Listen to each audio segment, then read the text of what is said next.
নমস্কার, এএনএম নিউজে আপনাদের স্বাগত। আমি অভিজিৎ নন্দী মজুমদার আপনাদের সাথে আজকে এক গুরুত্বপূর্ণ বিষয় নিয়ে আলোচনা করার জন্য এসেছি। আমার সঙ্গে আছেন ডক্টর অলোক ঘোষ দস্তিদার। নমস্কার। আমাদের এসএসকেএম এর চেস্ট এবং রেডিওথেরাপি ডিপার্টমেন্টের রেডিওথেরাপি এবং অঙ্কোলজি ডিপার্টমেন্টের হেড অফ ডিপার্টমেন্ট, এবং বলতে দ্বিধা নেই এক প্রকার ডাক্তারবাবু একজন লেজেন্ড এই বিষয়ে। আমরা ক্যান্সার নিয়ে আলোচনা করব।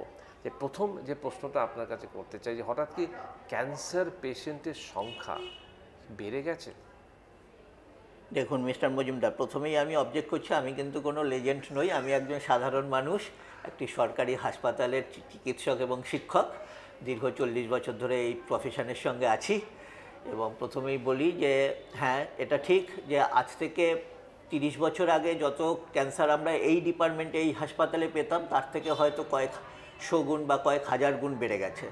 আমার মনে আছে যখন আমি একদম আমার এই সার্ভিসের প্রথম দিকে যখন আমি ছাত্র অবস্থা থেকে হাউস স্টাফ হয়ে এলাম, তখন সারা দিনে হয়তো নতুন পেশেন্ট আমরা দেখতে পেতাম 8 থেকে 10টা, এবং ইনডোরে বেড ভর্তি থাকতো 30টা। তখন 30টা বেডের ইনডোর ছিল না, 25টা বেড, সেটা অধিকাংশ বেডই ফাঁকাই থাকতো। কিন্তু দিনের পর দিন আস্তে আস্তে বিভিন্ন কারণে ক্যান্সার রোগীর চাপ বাড়তে বাড়তে বাড়তে বাড়তে এখন যে অবস্থাটা হয়েছে যে এসএসকেএম হসপিটালে এখন প্রতিদিন নতুন পেশেন্টই আসে অ্যারাউন্ড 50 জন, আর পুরনো নতুন মিলিয়ে প্রতিদিন প্রায় 500-র ওপরে পেশেন্ট আমরা এখানে দেখি আমাদের প্রতিদিন আউটডোরে। এবং ডে কেয়ার সেন্টার হয়েছে পুলিশ হসপিটালে, আমাদের এই বিল্ডিংয়ের রেডিওথেরাপি ডিপার্টমেন্ট হয়েছে, রেডিওথেরাপি ডিপার্টমেন্ট এবং অঙ্কোলজি ডিপার্টমেন্ট একসঙ্গেই এখানে রান করে। সেখানে 66টা বেড আছে ইনডোর পেশেন্টের জন্য। এছাড়া সার্জিক্যাল অঙ্কোলজি আছে আমাদের এসএসকেএম হসপিটালের ভেতরেই, যেখানে পিওরলি সার্জিক্যাল অঙ্কোলজি ট্রিটমেন্ট হয়, প্লাস গ্যাস্ট্রো সার্জারির আলাদা বিভাগ আছে, সেখানেও আলাদা সার্জিক্যাল অঙ্কোলজি এবং গ্যাস্ট্রো সার্জারিতে তার ক্যান্সারের বিভিন্ন যে চিকিৎসা হয় সেই সব মিলিয়ে হয়তো আরও 50টার মতো বেড দেখা যাবে। এবং জেনারেল সার্জারিতেও ক্যান্সার পেশেন্টের সার্জিক্যাল ট্রিটমেন্ট হয়। এই ক্যান্সার পেশেন্টের সংখ্যা মানে আজ থেকে ধরুন 5 বছর 6 বছর আগে থেকে এখন যে বেড়ে যাওয়া, এর কারণটা কি? এটার দুটো কারণ। এক হচ্ছে মানুষ অনেক বেশি বাঁচছে। আগে মানুষের স্ট্যান্ডার্ড এক্সপেক্টেন্সি অফ লাইফ ছিল অ্যারাউন্ড 50 to 60 ইয়ার্স, সেখানে ইন্ডিয়াতে এখন more than 70 years, nearing 80 on an average. আজকে যে বাচ্চাটা জন্মাচ্ছে তাকে আমরা চোখ বুজে বলতে পারি যে তার বাঁচার সম্ভাবনা হচ্ছে 80 বছর। কিন্তু এই বেশি দিন বাঁচার জন্য তার বিভিন্ন রোগ ব্যাধিও শরীরে বাসা বাঁধবে, এটা হচ্ছে সায়েন্টিফিক ডেভেলপমেন্ট এবং সেটাই এক্সপ্লেনেশন। এছাড়া আগে যখন ক্যান্সার হতো তাও আমরা ট্রিটমেন্টের ইনভেস্টিগেশন এত ইমপ্রুভড ছিল না, এত উন্নত মানের ডায়াগনস্টিক প্রসিজিওর্স ছিল না, এবং মানুষ বায়োপসি কথায় কথায় করতেও পারতো না, করা হতো না, রোগ ধরাও পড়তো না। এখন যেহেতু ইমেজিং প্রসেসটা অর্থাৎ CT scan, MRI scan, ultrasonography এবং পেট সিটি স্ক্যান, স্পেক্ট স্ক্যান, এইরকম অনেক ধরনের ইনভেস্টিগেশন নিউক্লিয়ার মেডিসিন ডিপার্টমেন্টের কল্যাণে বা রেডিও ডায়াগনোসিস ডিপার্টমেন্টের কল্যাণে হয়েছে, তার জন্য আমরা দেখতে পাই যে ক্যান্সারের ডায়াগনোসিস অনেক বেশি হচ্ছে। মানে আপনি যেটা বলছেন ক্যান্সার আগেও হতো, ধরা পড়তো না, এখনো হচ্ছে, ধরা পড়ছে। এটা হচ্ছে একটা দিক, এবং ট্রিটেবল। এবং আগে অনেক অ্যাডভান্স স্টেজে ধরা পড়তো, এখন হয়তো তার থেকে তুলনামূলকভাবে অনেক আর্লি স্টেজেও ধরা পড়ছে।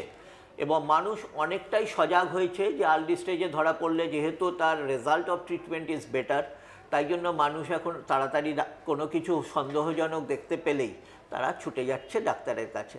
তবে এটা ঠিক যে যেহেতু আমাদের দেশে বিভিন্ন কারণের জন্য, অর্থাৎ বিভিন্ন দূষণ, সেটা বায়ুর দূষণ হতে পারে, খাবার দাবারের ভেজাল হতে পারে, অথবা বিভিন্ন দূষণের জন্য আমাদের শরীরের সেলগুলো বিভিন্নভাবে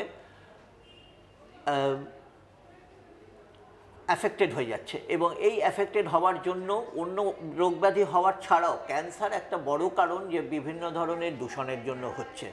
পার্টিকুলারলি যখন আমরা দেখতে পাই যে ক্যান্সার বিভিন্ন ইরিটেশনের থেকে হয়, অর্থাৎ এত মোবাইল ফোনের ব্যবহার, এত মোবাইল টাওয়ার, এই সবের জন্য ডেফিনেটলি ব্রেন ক্যান্সার আগের থেকে অনেক বেড়ে গেছে। এবং এটা একটা সত্যি ঘটনা যে মোবাইল টাওয়ার এবং মোবাইল ফোনের ব্যবহার বেশি হলে পরে ব্রেন টিউমার কিন্তু বাড়বে, এবং এটা থেকে বেরিয়ে আসার রাস্তা নেই। আমি যতই চাচাই না কেন, বাজারে গেলে ভেজাল খাবার বিক্রি হবে না এটা আমরা আটকাতে পারবো না। এবং যে কোনো বাজারে যে কোনো জায়গায় দেখবেন আপনারা আর্টিফিশিয়াল রং বিক্রি হয়, খাবারের সঙ্গে মিশিয়ে সেগুলো বিক্রি হয়, বিভিন্ন কেমিক্যালস ইউজ করা হয় ফল বা ফুলকে বেশি দিন সতেজ রাখার জন্য, বিভিন্ন ধরনের পলিউটেন্ট জিনিসপত্র আমরা চারদিকে ব্যবহারের মধ্যে আমাদের মধ্যে মিশিয়ে দেওয়া হচ্ছে কিছু লাভ করার জন্য। এবং এই যে সাময়িক ব্যবসায়িক লাভটা করতে গিয়ে সরকারের প্রচুর পরিমাণে রেভিনিউ খরচা হচ্ছে চিকিৎসার জন্য। এবং এই জন্য আজকে এত বেশি ইনফ্রাস্ট্রাকচার মানে স্বাস্থ্যের ইনফ্রাস্ট্রাকচারে এত অবনতি হচ্ছে। মানুষ আজকে আমরা যতই মনে করি না কেন হাসপাতালে উন্নতি হয়েছে, আগে 5 বেডের হাসপাতাল ছিল এখন 50 বেডের হাসপাতাল হয়েছে, আগে 50 বেডের হাসপাতাল ছিল এখন 500 বেডের হাসপাতাল হয়েছে, আগে 500 বেডের হাসপাতাল ছিল এখন 1500 বেডের হাসপাতাল হয়েছে। কিন্তু এটা কিন্তু একটা সমাজের পক্ষে উন্নতির লক্ষণ নয়। অর্থাৎ সমাজের স্বাস্থ্য বলতে আমরা তাকেই বুঝি যেখানে সমাজের প্রত্যেকটা লোক সুস্থ সবল হয়ে থাকবে, তাকে হাসপাতালমুখী হতে হবে না, তাকে হাসপাতাল যাওয়ার দরকার পড়বে না। কিন্তু আমরা সেই স্বাস্থ্য ব্যবস্থাটা আনতে পারছি না। মানে ভেজাল খাওয়া একটা বড় কারণ, মোবাইল ফোন ইউজ করা একটা বিরাট আরেকটা বড় কারণ, এবং বিভিন্ন ধরনের পলিউশন, এনভায়রনমেন্টাল পলিউশন, চোখে দেখার যে বিভিন্ন দৃষ্টিনন্দন জিনিস না দেখে সারাক্ষণ নোংরা জিনিস আমরা দেখতে পাচ্ছি, এটা আমাদের অবচেতন মনে একটা ইরিটেশন করছে। তার থেকে আমাদের শরীরের মধ্যে সাইকোলজিক্যাল ড্যামেজ হচ্ছে এবং অন্যান্য সেলগুলো ড্যামেজ হচ্ছে। তো এই ক্যান্সার কি আজকের দিনে ট্রিটেবল, মানে ধরা পড়ে বাঁচার যে একটা আশা সেটা কতখানি? খুব ভালো কোশ্চেন করেছেন। এটা আমাকে সবসময় শুনতে হয় যে আগে ক্যান্সার বাংলা ইংরাজিতে মিলিয়ে বলতো ক্যান্সার অর্থাৎ সারতে পারে, কিন্তু আসলে সারে না। কিন্তু এখন আমরা সেরকম অতটা নেগেটিভ কথা বলি না। আপনি জানবেন যে ঠিক সময় ধরা পড়লে 33% ক্যান্সার অর্থাৎ 1/3 অফ দ্য টোটাল ক্যান্সার সম্পূর্ণভাবে সেরে যায়।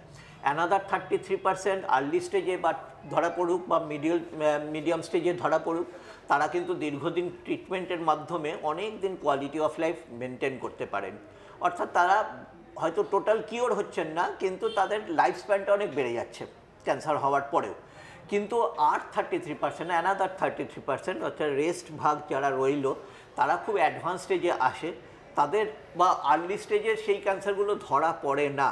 পেশেন্ট হয়তো অ্যাওয়ার্ড, কিন্তু সেই কনসাসনেস থেকেও তার শরীরের ভেতরে যে ক্যান্সার হচ্ছে সেটা সে জানতে বা বুঝতে পারছে না, কারণ তার কোনো সাইন সিমটম ডেভেলপ করছে না।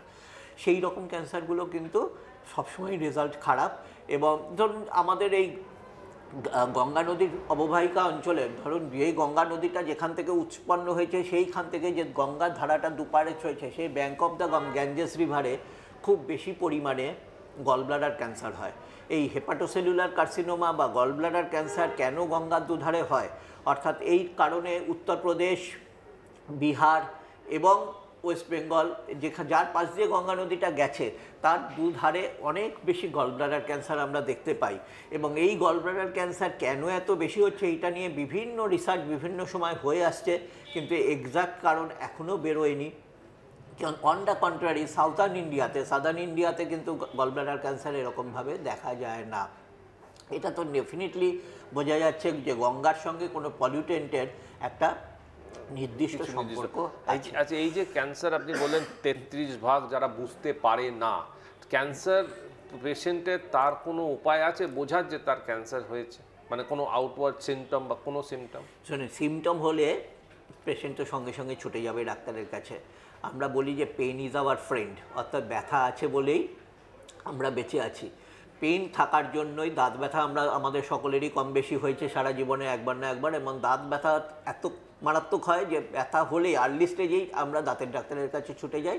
উনি কিন্তু রোগটা দেখে কী কারণে দাঁত ব্যথা হয়েছে তার চিকিৎসা করেন এবং তারপরেই পেশেন্ট সুস্থ হয়ে যায়। কিন্তু ক্যান্সারের অসুবিধা হলো যে বেশিরভাগ ক্যান্সারই প্রথম স্টেজে একদম পেনলেস থাকে, এবং যেহেতু পেনলেস থাকে মানুষের কোনো রকম সিমটম হয় না। অর্থাৎ কোনো একটা আঁচিল আমার শরীরের যে কোনো জায়গাতে, সেই আঁচিলটা ছোট ছিল আস্তে আস্তে বড় হচ্ছে, আমি কেয়ার করছি না কারণ ওটার কোনো পেন নেই, এবং তারপরে সেই পেন না থাকার জন্য বাড়তে বাড়তে বাড়তে বাড়তে যখন সেটা এমন একটা স্টেজে চলে গেল, তখন আমার মনে হলো যে এবার আমি হাসপাতালে যাই বা ডাক্তারের কাছে যাই, তিনি হয়তো ডায়াগনোসিস করতে গিয়ে ধরা পড়লো যে না, এটা তো আপনার অনেক আগে আসা উচিত ছিল, এতদিন বসেছিলেন কেন। কারণ আপনারা অনেকেই দেখবেন যে এই গালের এই সাইডে একটা প্যারোটিড টিউমার নিয়ে অনেকেই ঘোরে, আমরা রাস্তাঘাটে দেখতে পাই এরকম মানুষ ঘোরে, এবং দীর্ঘদিন হয়তো ওনাকে জিজ্ঞেস করলে বলবেন উনি আমি লাস্ট 20 বছর নিয়ে এটা বেঁচে আছি, কোনো তো সমস্যা হচ্ছে না, ডাক্তারের কাছে গেলেই কী সব বলে দেবে, তাই জন্য ডাক্তারের কাছে যাব না। কিন্তু যখন ওইটা ওই নিজের লোকালাইজড, অর্থাৎ প্রত্যেকটা টিউমারের একটা তো ক্যাপসুল থাকে, সেই ক্যাপসুলটা যখন একবার ব্রেক হয়ে যায় না, তখন সেটা সারা শরীরে ছড়িয়ে পড়ে। সেই স্টেজে আসলে ন্যাচারালি তখন যে কোনো চিকিৎসাই আর সেরকম ফল দেয় না। প্যারোটিড টিউমারের ক্ষেত্রে সে তেমনি হয় যে তখন আর আশানুরূপ ফল পাওয়া যায় না। হোয়ারাস যদি তার আগের স্টেজে আসতো পেশেন্ট, তাহলে কিন্তু তারা ওই টিউমারের আইডার ট্রিটমেন্ট রেডিওথেরাপি করে অথবা সার্জারি করে ভালো হয়ে যেত। তখন কিন্তু তাদের মাথাতে এটাই থাকতো যে আমার ক্যান্সার হয়নি, একটা সামান্য টিউমার হয়েছিল, ভালো হয়ে গেছি। কিন্তু ওই টিউমারটাই যে একদিন রেখে দিলে ক্যান্সারে কনভার্ট হয়ে যাবে, এই কনসাসনেসটা মানুষের মনে আসে না বা তারা আসতে চায় না। তারা যতদিন থাকে যে আমাকে যতদিন ট্রাবল দিচ্ছে না আমি ততদিন চেপেই থাকবো, যখন এটা ট্রাবল দেবে তখন দেখা যাবে যা হওয়ার। আমরা হরদম পেশেন্ট পাই। কালকেই আউটডোরে একটা পেশেন্টকে বকাবকি করছিলাম যে মুখে বাক্কালকা, মানে মুখের ভেতরে বাক্কাল মিউকোসা থাকে, সেখানে এই দোক্তা জাতীয় জিনিসপত্র দীর্ঘদিন খৈনি দোক্তা যারা ব্যবহার করে তাদের একটা ক্যান্সার হয়, এবং সেই ক্যান্সারটা মারাত্মক এবং ওই ধরনের লোকেরা যারা রেগুলার দোক্তা বা পান, জর্দা, সুপুরি, খৈনি এসব খায়, তাদের কিন্তু কনসাস হওয়া উচিত অনেক প্রথম থেকেই। কিন্তু আমি জিজ্ঞেস করছিলাম যে যখন খাচ্ছিলেন তখন আপনার মনে হয়নি? ও যখন হবে তখন দেখা গেছিলো। তারপরে এখন কেমন লাগছে, এখন আমি হা করতে পারছি না বলে আমি ডাক্তারের কাছে হাসপাতালে এসেছি, সে তার মুখ খুলতেই পারছে না, এরকম অবস্থায় চলে এসেছে। মানে কনসিয়াসনেসটা দরকার, আগে থেকে কনসিয়াসনেস বেড়েছে, কিন্তু ট্রিটমেন্টটা যদি প্রথম দিকে করা যায় তাহলে cancer is completely curable, totally curable এই ধরনের ক্যান্সারগুলো। কিন্তু তখন তো পেশেন্টের আসে না, না, এটাই হচ্ছে দুঃখ। এবং যেটা আমাদের বলবো না যে শুধু অশিক্ষিত লোকেরা করছে, অনেক শিক্ষিত লোকেরাও কিন্তু সেই কনসাসনেসটা আনছেন না বলে তারা নিজেরাই ভুগছেন, এবং সরকারেরও প্রচুর খরচা হচ্ছে। কারণ যে ট্রিটমেন্টটা করতে আপনার একদিন বা দুদিনে যে ট্রিটমেন্ট শেষ হয়ে যেত বা হয়ে যেত, সেইটা করতে মাসের পর মাস বা বছরের পর বছর চিকিৎসা চালাতে হচ্ছে। আর এখন জানেন বেশিরভাগ চিকিৎসাই বিনা পয়সায় হয়। তাহলে এই যে সরকারের একটা ট্রিমেন্ডাস ফিনান্সিয়াল লোড পড়ছে এই ধরনের পেশেন্টের ট্রিটমেন্ট করতে, এটাকে তো কেউ অস্বীকার করতে পারবে না। আচ্ছা, এখানে একটা জিনিস জিজ্ঞেস করি, ট্রিটমেন্টের ক্ষেত্রে আসি। ট্রিটমেন্টে এখন ক্যান্সারের ট্রিটমেন্টে আমরা কোন জায়গায় দাঁড়িয়ে আছি এখন, আর ভবিষ্যতে পরিকল্পনা কি, এখনকার পরিকল্পনা? আমি আমার রাজ্যের কথা বলবো না আমার হাসপাতালের কথা বলবো, সেটা আগে বলুন। রাজ্য এবং হাসপাতাল। যদি আমি রাজ্যের কথা বলি তাহলে রাজ্যে তো আগের তুলনায় অনেক বেশি অ্যাডভান্সড হয়ে গেছে। সেখানে বোথ প্রাইভেট হসপিটাল এবং গভর্নমেন্ট হসপিটাল সব জায়গাতেই এখন ক্যান্সারের চিকিৎসার ট্রিমেন্ডাস উন্নতি হয়েছে। ট্রিমেন্ডাস উন্নতি মানে হচ্ছে যে সরকারি হাসপাতালেও এখন লিনিয়ার অ্যাক্সেলারেটর, যেটাকে বেস্ট মেশিন বলা হয়, সেটা পিজি হসপিটাল বাদ দিয়ে অনেকগুলো মেডিকেল কলেজে লিনিয়ার অ্যাক্সেলারেটর মেশিন এসে গেছে। যেমন ক্যালকাটা মেডিকেল কলেজে আছে, যেমন আরজিকর মেডিকেল কলেজে আছে, এনআরএস মেডিকেল কলেজে আছে, আর ওদিকে মালদা মেডিকেল কলেজে আছে।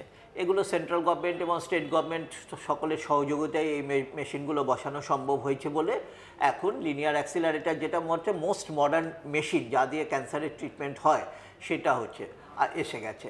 আর আসছে ব্র্যাকিথেরাপি। ব্র্যাকিথেরাপি মেশিনও একটা খুব কস্টলি মেশিন। সেই এক্সপেন্সিভ মেশিনটা মেডিকেল কলেজেও আছে, এনআরএস মেডিকেল কলেজেও আছে। আর এবার রাজ্যের প্রাইভেট মেডিকেল কলেজগুলোকে যদি আমরা ভাবি, তাহলে প্রাইভেট মেডিকেল কলেজে কলকাতায় আপনারা জানেন যে, আমি আর নাম করছি না, কিন্তু সেখানে তো অনেক প্রাইভেট মেডিকেল কলেজ বাইপাসের ধারে অথবা গঙ্গা নদীর এপারে ওপারে রয়েছে। সেইখানেও খুব ভালো চিকিৎসা হয় এবং সেখানে আধুনিক চিকিৎসার জন্য অর্থাৎ সার্জারি, রেডিওথেরাপি, কেমোথেরাপি, ইমিউনোথেরাপি সবই ব্যবস্থা আছে। সেটা যেমন সরকারি তেমনি বেসরকারি সব জায়গাতেই সব রকম চিকিৎসা আছে। এবং যখন একটা জায়গাতে সমস্ত রকম, মানে রেডিওথেরাপিটাই তো সব থেকে কস্টলি অ্যাফেয়ার, সেই রেডিওথেরাপি মেশিন এবং ব্র্যাকিথেরাপি মেশিন থাকে, তখনই সেটাকে একটা কমপ্লিট ক্যান্সার কেয়ার সেন্টার বলা হয়। সেই ক্যান্সার কেয়ার সেন্টার আমাদের দেশে এখন কিন্তু অন্যান্য রাজ্যের তুলনায় অনেক বেশিই আছে। এখন আপনি বলবেন যে এপেক্স হসপিটাল, এসএসকেএম হসপিটাল, অর্থাৎ রাজ্যের সবথেকে বড় সেন্টার অফ এক্সেলেন্স, সেখানে ক্যান্সারের কী চিকিৎসা? কারণ এখানে আমি প্রথমেই বললাম যে এখানে ক্যান্সার রোগীর সংখ্যা সবথেকে বেশি। কিন্তু ওই বড় জিনিসে বেশি ভালো খেতে গিয়ে হয়তো তার শাড়ি পছন্দ হয় না, আর সাজগোজ সবার শেষে হয় বলে তাকে বিয়ের বাজারে নামতে গেলেও সবার দেরি করে নামে। আমাদেরও অবস্থাটা অনেকটা সেই রকমই হয়েছে, অর্থাৎ আমাদের এখনও লিনিয়ার অ্যাক্সেলারেটর মেশিন দিয়ে চিকিৎসা করা শুরু হয়নি। আমাদের ব্র্যাকিথেরাপি মেশিন যেটা ছিল সেটা শেষ হয়ে গেছে, মানে তার সেটা খারাপ হয়ে গেছে। নতুন ব্র্যাকিথেরাপি মেশিনও এখন অ্যাট প্রেজেন্ট নেই, শুধু একটা কোবাল্ট মেশিন আছে। কিন্তু আমরা আশা করছি আগামী কয়েক মাসের মধ্যেই আমরা দুটি লিনিয়ার অ্যাক্সেলারেটর এবং একটি ব্র্যাকিথেরাপি এবং 4D সিটি স্ক্যানার, এই চারটে মেশিন হচ্ছে একদম বেসিক মেডিসিন যা দিয়ে প্রায় সমস্ত রকম চিকিৎসা করা যায়, সেইগুলো করা সম্ভব হবে। কারণ মেশিনের টেন্ডার প্রসেস কমপ্লিট হয়ে গেছে, মেশিনের ঘর তৈরি হয়ে গেছে। কারণ এইগুলো হচ্ছে অ্যাটমিক এনার্জি রেগুলেটরি বোর্ড বলে একটা সেন্ট্রাল গভর্নমেন্টের অটোনমাস বডি আছে, এই ERB বলে, তারাই পারমিশন দিলে তবে এই মেশিন বসতে পারে। তাদের পারমিশন সমস্ত এসে গেছে এবং তারপরে কোন কোম্পানি কিনে কোন কোম্পানি মেশিন বসাবে সেটাও আইডেন্টিফাইড হয়ে গেছে। এখন আমাদের টাইমের জন্য অপেক্ষা করতে হবে। রাজ্য সরকার যবেই টাকা ছাড়বেন, অ্যালাউ করবেন, তখন এই মেশিনগুলো এসে আচ্ছা, একটা খবর শুনছিলাম যে ক্যান্সার হাব SSKM হাসপাতালে হচ্ছে, এটা কি সঠিক এবং সেটা তাহলে কী হচ্ছে? আচ্ছা, ক্যান্সার হাবের আইডিয়াটা প্রথম এসেছে টাটা মেমোরিয়াল হসপিটাল বোম্বে থেকে। কারণ আপনারা জানেন যে টাটা মেমোরিয়াল হসপিটাল বোম্বে হচ্ছে দেশের pioneer in cancer treatment. 1950s থেকে এটা Homi Bhabha institute of cancer science বলে সেখান থেকে শুরু হয়েছিল। ইনিশিয়ালি এটা টাটা মেমোরিয়াল টাটা ট্রাস্টের আন্ডারে ছিল, তারপরে ডিপার্টমেন্ট অফ অ্যাটমিক এনার্জি এটাকে, মানে গভর্নমেন্ট অফ ইন্ডিয়া এটাকে আন্ডারটেকিং করে নেয়। এখন তাহলে এটা ডিপার্টমেন্ট অফ অ্যাটমিক এনার্জির আন্ডারে একটা ইনস্টিটিউট। তাদেরই একটা প্রজেক্ট হচ্ছে যে cancer hub and spoke model, অর্থাৎ রাজ্যের সব জায়গায় তো একই ধরনের ট্রিটমেন্ট সেন্টার খোলা সম্ভব নয়, কারণ সেটা আমাদের মতো বিরাট দেশে সম্ভব নয়। তাই জন্য তারা ভারতবর্ষের বিভিন্ন জায়গাকে বেছেছে, যেটা যে রাজ্য সরকার তাদের গভর্নমেন্ট যদি রাজি হয় তবে সেখানে একটা হাব অ্যান্ড স্পোক মডেলটাকে তারা অ্যাডাপ্ট করেছে। আমাদের ওয়েস্ট বেঙ্গলেও সেই হাব অ্যান্ড স্পোক মডেলটাকে নেওয়া হয়েছে। অর্থাৎ স্পোক মডেল মানে হচ্ছে যেখানে যেখানে বেসিক ক্যান্সার ডায়াগনোসিস হবে, অর্থাৎ সার্জারি হবে, বায়োপসি হবে, আর্লি ডায়াগনোসিস হবে, করে তারা হাবে পাঠাবে। একটা সাইকেলের যেমন অনেকগুলো স্পোক থাকে কিন্তু হাব থাকে সেন্টার, সে কিন্তু ঘোরাচ্ছে সব কিছুকে, তেমনি একটা নর্থ বেঙ্গল মেডিকেল কলেজে একটা ক্যান্সার হাব হওয়ার সম্ভাবনা আছে। আর একটা হচ্ছে SSKM হসপিটাল কলকাতায়, এই দুটো হাব হচ্ছে, বাকি সব জায়গায় স্পোক মডেল। এই ক্যান্সার হাব মডেলটা শুরু হয়েছে গত 3 বছর ধরে। আমরা তার পার্ট হিসাবে প্রথম থেকেই আছি, যেটার হিসাবে এটা কিন্তু ফান্ডিং করছে পুরোপুরি রাজ্য সরকার। এখানে কিন্তু টাটা মেমোরিয়াল কোনো ফান্ডিং করছেন না, তারা শুধু এক্সপার্টাইজ দিচ্ছেন এবং তারা আমাদের মেশিন কেনার ব্যাপারে যা এক্সপার্টাইজ লাগে বা ট্রেনিংয়ের ব্যাপারে যা এক্সপার্টাইজ লাগে, এবং আমরা যখন এখানে চালু করব তাদের মডেলটা আমরা নিচ্ছি যে তারা কিভাবে ডায়াগনোসিস, ট্রিটমেন্ট এবং পেশেন্টকে গাইডেন্স দেওয়া সেইগুলো করেন, তাহলে যাতে কিনা আমরা একই মডেলে এখানে চালাতে পারি। এবং যার জন্য 1 নম্বর হরিশ মুখার্জি রোডের একটা জায়গা বাছা হয়েছে। আপনারা গেলেই পরে দেখতে পাবেন ঠিক PG হসপিটালের উল্টো দিকে একটা বড় জায়গা, সেখানে 55,000 স্কোয়ার ফিটের একটা বিল্ডিং তৈরি হচ্ছে, G+9 বিল্ডিং, অর্থাৎ টোটাল 10 তলা বাড়ি। সেটা পুরোপুরি cancer hub West Bengal, government of West Bengal হিসেবে তৈরি হচ্ছে। আমরা এই প্রজেক্টটাকে মানে অত্যন্ত আগ্রহের সঙ্গে অপেক্ষা করছি। এটা কবে নাগাদ? আগামী বছরের মাঝামাঝি আমাদের টার্গেট ছিল যে 15th এপ্রিল অর্থাৎ পয়লা বৈশাখে উদ্বোধন করার। হয়তো সেটা আমরা করে উঠতে পারবো না, কিন্তু 15th আগস্টের মধ্যে আমরা উদ্বোধনের কথা ভাবতে পারি। মানে এখন এই পর্যায়ে, মানে শেষ পর্যায়ে হয়ে এসেছে, বিল্ডিং তৈরি হয়ে গেছে, 4 তলা বিল্ডিং, 4 তলা পর্যন্ত কংক্রিটের কাজ হয়ে গেছে। সেটা হয়ে ক্যান্সার হাব বা স্পোক মডেল হলে ক্যান্সারের সম্পূর্ণ চিকিৎসা আমরা পশ্চিমবঙ্গেই করতে পারবো। আমি যখন টাটাতে পরীক্ষা নিতে যাই, আমি প্রতি বছরই অলমোস্ট টাটা মেমোরিয়াল হসপিটালে MD পরীক্ষা নিতে যাই। ওখানে গিয়ে আমার খুবই লজ্জা লাগে যে বেশিরভাগ পেশেন্ট যাদের ওপরে পরীক্ষা দিচ্ছে তারা কিন্তু পেশেন্টরা কিন্তু বেশিরভাগই বাঙালি, এবং তাদের জিজ্ঞেস করে, এবং তাদেরকে যখন জিজ্ঞেস করি এবং আমি যখন বাংলায় কথা বলি যে কোথা থেকে, কেউ বলে মালদা থেকে এসেছি, কেউ বলে বীরভূম থেকে এসেছি, কেউ কলকাতার আশেপাশে জায়গা থেকে এসেছি, তারা অবাক হয়ে যায় যে ওদের ছাত্রদের, মানে যারা ওখানে MD পাস করবে তাদের আমি পরীক্ষা নিচ্ছি, আমি কিন্তু কলকাতার লোক এবং আমার কর্মক্ষেত্রও কলকাতায়, এবং আমি ওদের ওখানে পরীক্ষা নিচ্ছি যখন, তখন ওনারা তখন ভাবে যে আমি বড় ডাক্তার, কিন্তু যখনই আমি কলকাতায় ফিরে এসে পিজি হসপিটালের ডাক্তার হিসাবে আছি তখন আমি ছোট ডাক্তার হয়ে যাই। এবং তারপরে অনেক পেশেন্ট ওখান থেকে তারপরে ঘুরে আসে, ওখান থেকে যারা দেখার পরে তারা বলে আমরা আর ওখানে যাব না, আপনি তো এখানেই আছেন, তাহলে এখানেই চিকিৎসা করবে। এই করে একটা বড় বাল্ক পেশেন্ট এখানে চলে আসে। আমরা কাউকে তো তাড়াতে পারি না, কিন্তু এখন আমাদের একটা নিয়ম হয়ে গেছে যে গভর্নমেন্ট অফ ওয়েস্ট বেঙ্গলে যে সব ক্যান্সার পেশেন্টকে রেজিস্ট্রেশন করতে হবে যদি গভর্নমেন্ট হসপিটালে সে চিকিৎসা হয়, এবং প্রাইভেট হসপিটালে হলে তাকে ক্যান্সার রেজিস্ট্রেশন পোর্টালের মধ্যে দিয়ে তাকে রাখতে হবে, অর্থাৎ যাতে কিনা আমাদের টোটাল ক্যান্সার বার্ডেনটা আমরা বুঝতে পারি। এই টোটাল ক্যান্সার বার্ডেন বুঝতে পারলেই আমরা ক্যান্সারের জন্য বাজেট ঠিক করতে পারবো, এবং তার জন্য আমরা কতটা চিকিৎসায় কতটা খরচা, কোন খাতে খরচা করব, স্টেজ 1 ক্যান্সার বেশি পাচ্ছি না স্টেজ 4 ক্যান্সার বেশি পাচ্ছি, হেড নেক ক্যান্সার বেশি পাচ্ছি না পেলভিক ক্যান্সার বা গাইনোকোলজিক্যাল ক্যান্সার বেশি পাচ্ছি, এই সমস্ত স্ট্র্যাটিফিকেশনগুলো স্ট্রিমলাইন করা যাবে। এই প্রসেসটা আমাদের cancer registration and cancer audit প্রসেসটা দীর্ঘদিন ধরে চালিত হয়েছে। গভর্নমেন্ট অফ ওয়েস্ট বেঙ্গল এই ব্যাপারে ভীষণভাবে প্রোঅ্যাক্টিভ। আমাদের অনেক মিটিং হয়েছে, আমরা মাসে মাসে বিভিন্ন জায়গায় ট্রেনিং প্রোগ্রামগুলো কমপ্লিট করে ফেলেছি। এখন অলরেডি 26টা জায়গায় ওয়েস্ট বেঙ্গলে এই ক্যান্সারের স্পোক মডেল কাজ করছে, এবং সেখান থেকে প্রচুর পেশেন্ট আর্লি ডায়াগনোসিস হচ্ছে, এবং বিভিন্ন টার্সিয়ারি ক্যান্সার সেন্টার, যেমন বিভিন্ন মানে ক্যান্সার হাব নয় কিন্তু সেগুলো টিসিসি বলা হয়, সেই রেফারেল সেন্টারে তাদের চিকিৎসা হচ্ছে, যেখানে সব রকম ব্যবস্থাই হচ্ছে। অর্থাৎ যার মেডিসিন দিয়ে চিকিৎসা কেমোথেরাপি করার দরকার সেখানে কেমোথেরাপি হয়ে যাচ্ছে, যার সার্জারি করা দরকার তার সার্জারি হচ্ছে, যার রেডিওথেরাপি করা দরকার সমস্ত ট্রিটমেন্টের সমস্ত রকম ব্যবস্থা এখন এখানে আছে।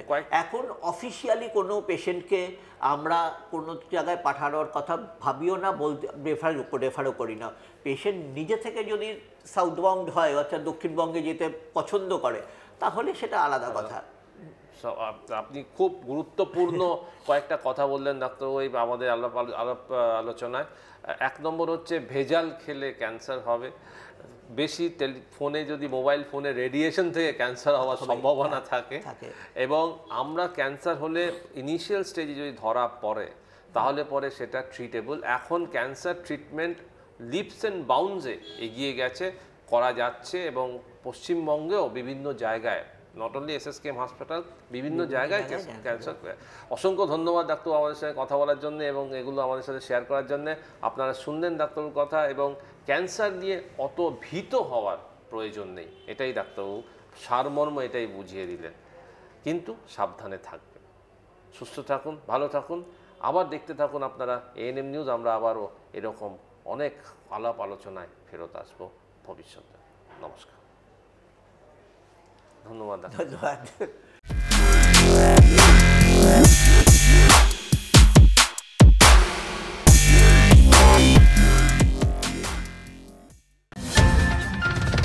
और खबरों के लिए सब्सक्राइब कीजिए एएनएम न्यूज़, बेल आइकन दबाकर रहिए सबसे आगे।